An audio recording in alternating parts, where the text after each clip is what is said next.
Hello, very good evening. In today's tutorial, I will show you how you can turn on this little feature here, the hibernation option in your power button. By default, if you have installed Windows 11, you won't see this.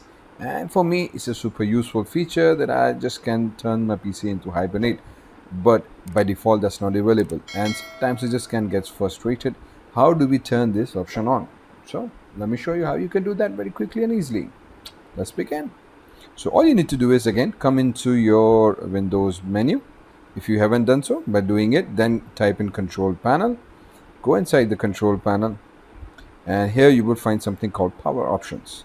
Go inside your power options, and within the power options choose this, what the power button do. So if you click on this one, now you should see some options here like hibernate.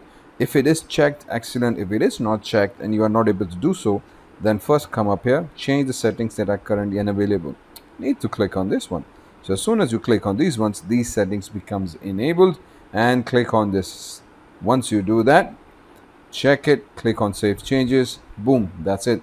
That all it needs to do, and it will enable your settings. And at the same time, while you're here, you can use this options here. So when I close my lid, it just hibernates instead of sleeping. So hibernate is just like a power off mode, but it retains all your data in the RAM. So when you reload or restart your PC, you just open your lid, you start from where you left off, so you don't have to start fresh every time. So it's a cool feature.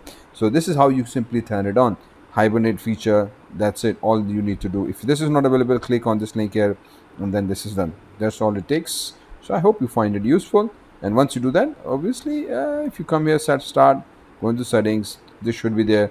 If you close the lid directly, it will hibernate. So I hope you find it useful. If you do, let me know in the comments down below. Don't forget to hit the subscribe button. See you around.